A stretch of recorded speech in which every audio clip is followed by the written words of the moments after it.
deliver his annual message. And now, therefore, this session is hereby called to order, and it is hereby so ordered.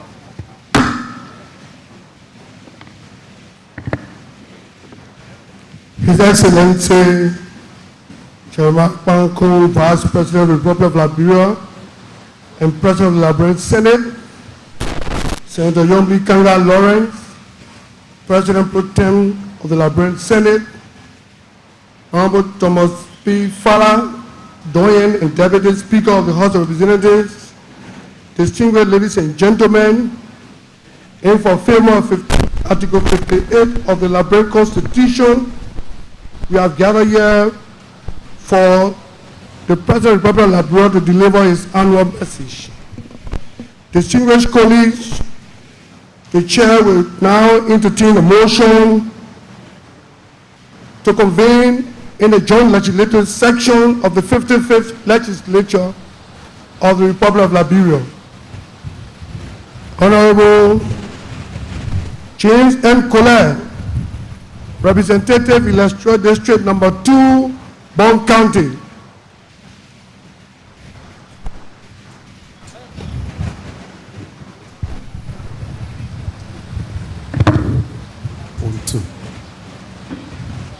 Honorable Speaker, Honorable Pro Tem, Honorable Deputy, distinguished colleagues, I, James McClyde Colette of Electoral District Number 2, Bond County, move, if I can obtain a second, that this legislative section be conveyed to a joint legislative section for the sole purpose of the President of the Republic of Liberia, His Excellency Joseph Yiman Boakai Sr., to deliver the State of the Nation address. If I can obtain a second.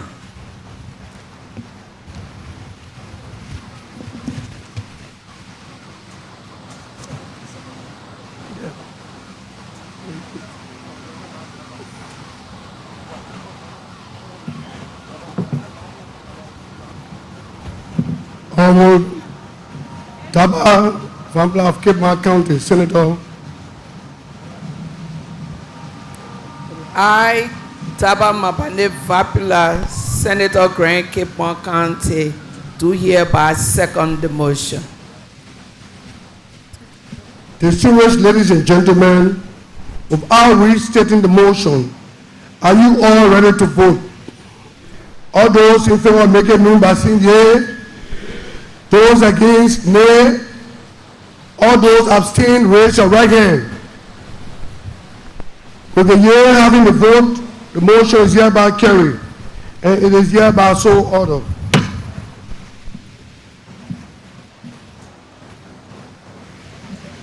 Distinguished ladies and gentlemen, with the motion to convene in the joint section that have been put and carried, we now ask the Deputy Chief Clerk of the Honorable House of Representatives to give us an information as to the quorum that will allow us to do the Liberian people business.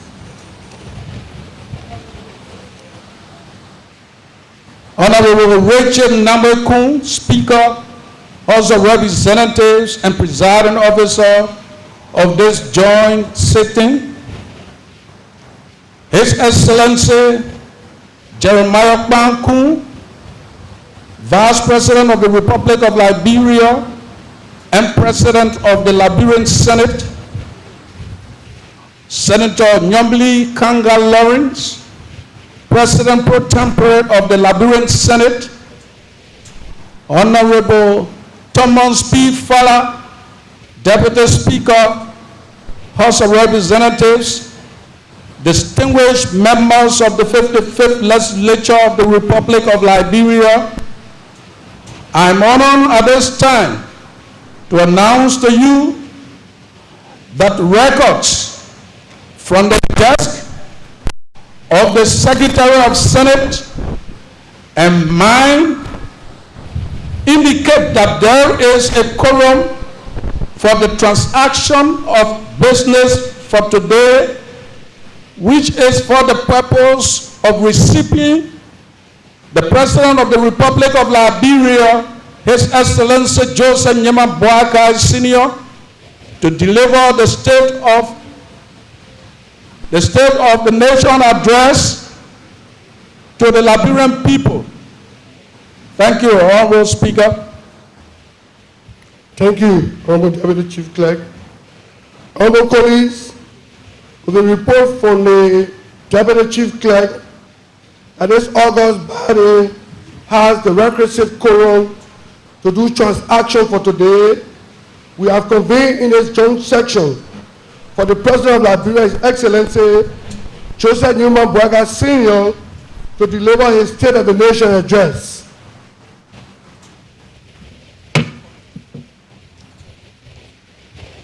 Therefore, I will ask the member of the Joint Committee on Executive, along with the Sergeant at Arms, to proceed to the chairman first. Please meet the chair. The Joint Committee on Executive.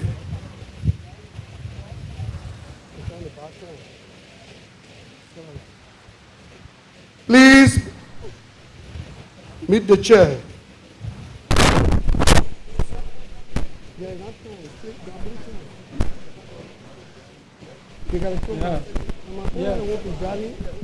Maybe let me present.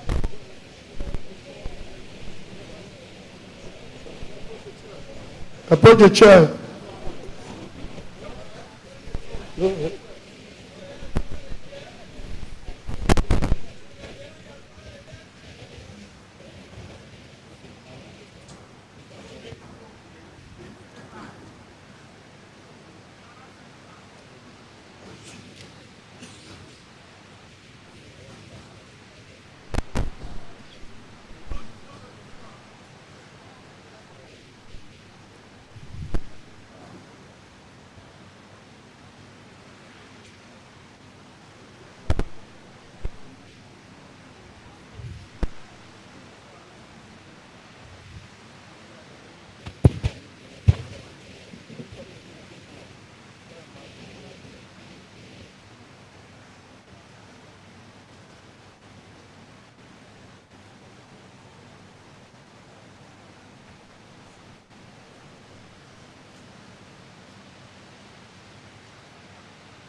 Mr. Speaker and members of the 55th Legislature, the arrival of the President of the Republic of Liberia.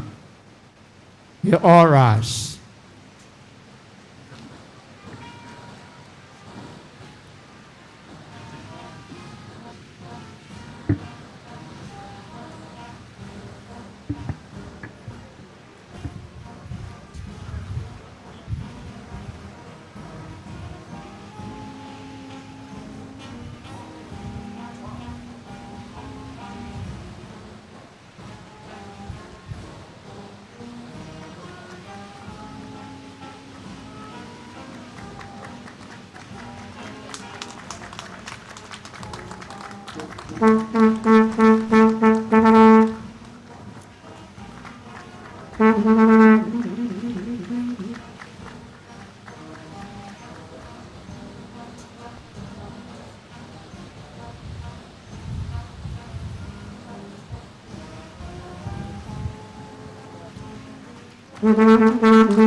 All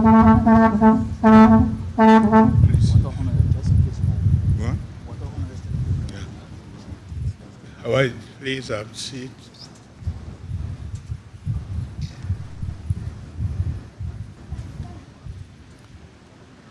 Mr. Vice President,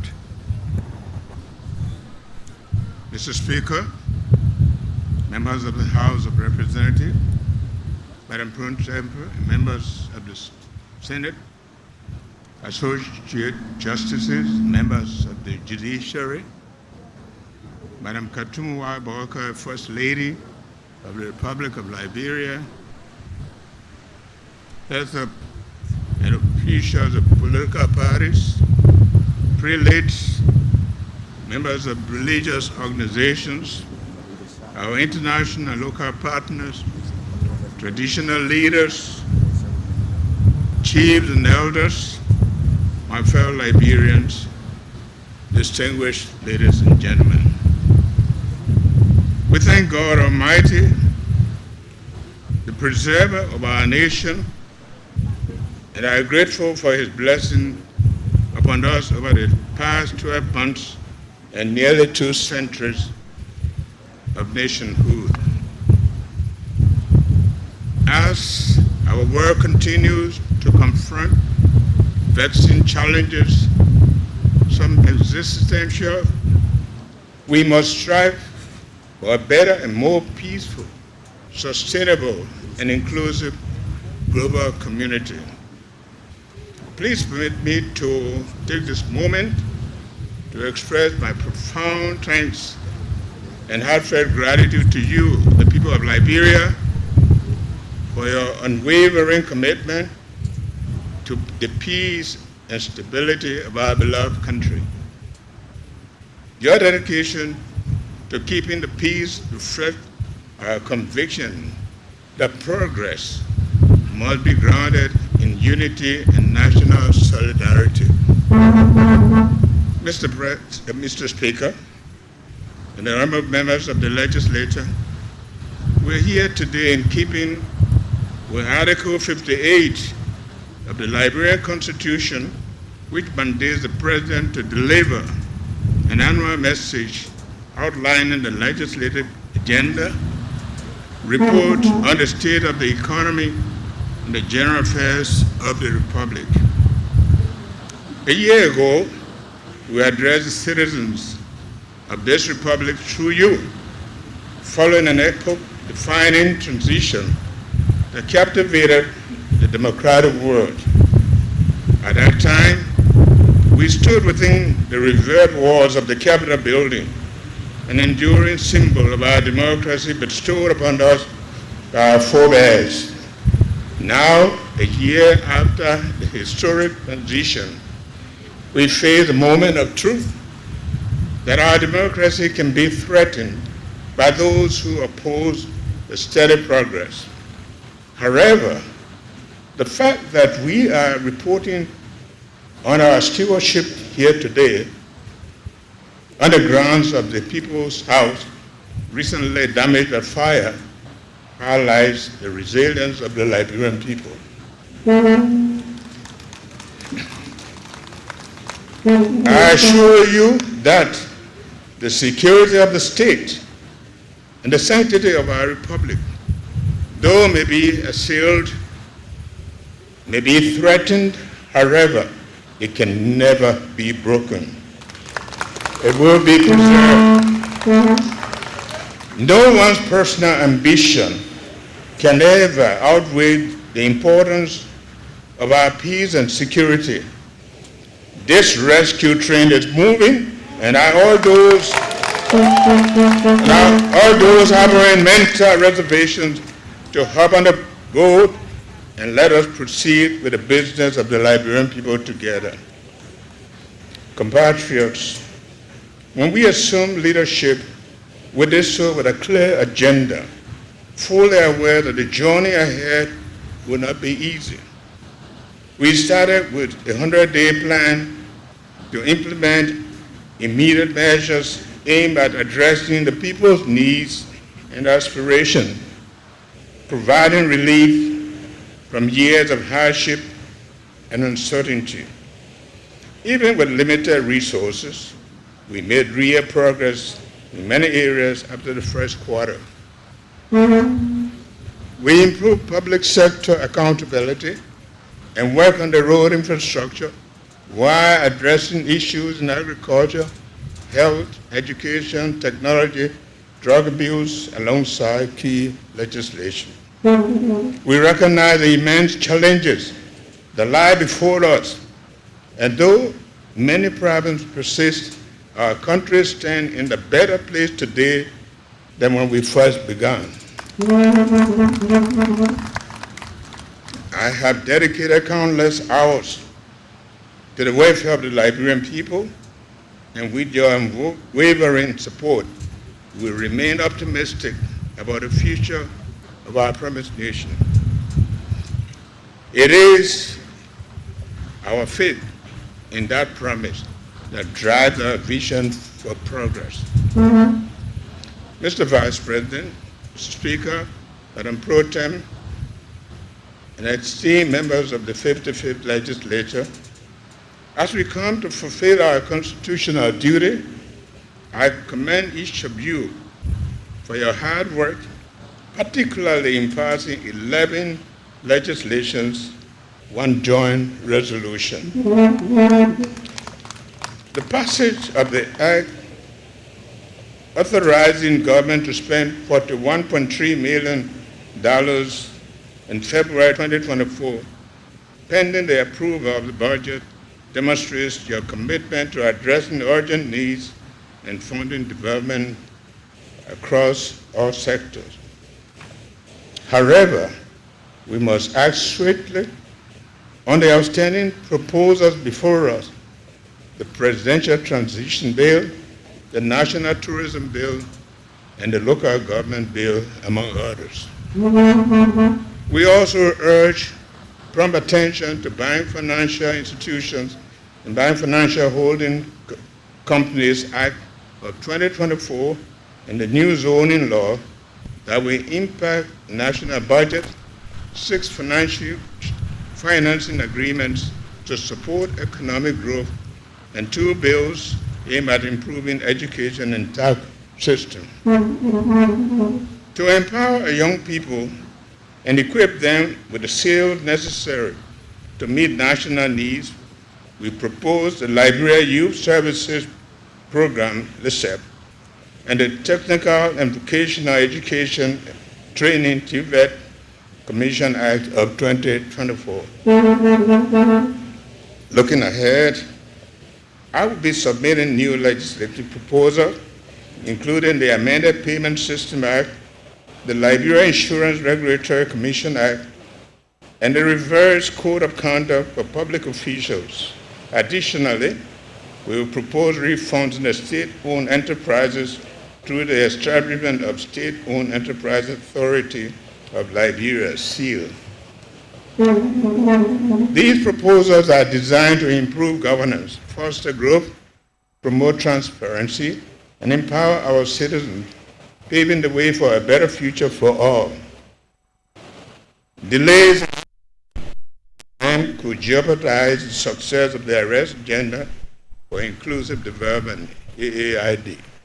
In the year under review, we also issued 14 executive orders addressing the urgent needs of the government, including those establishing the Office of the War and Economic Crime Court and National Railway Authority.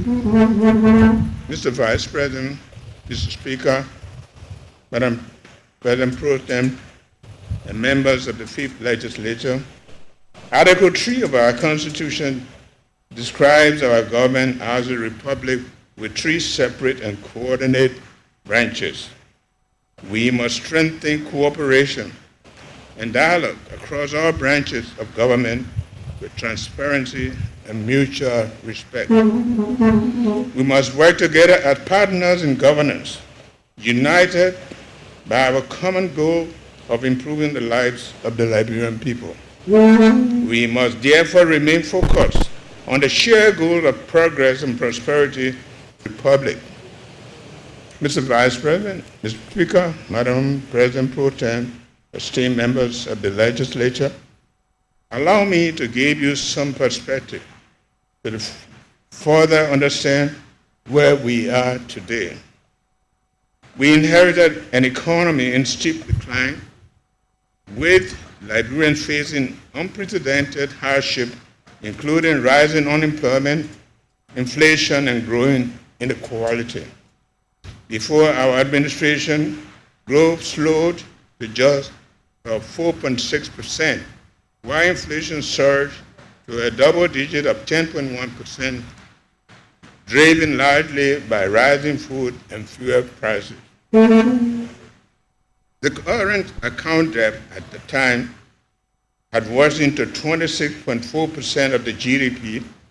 International reserves were dangerously low, just about 2.1 months of import cover, and debt to 4.6% of the GDP.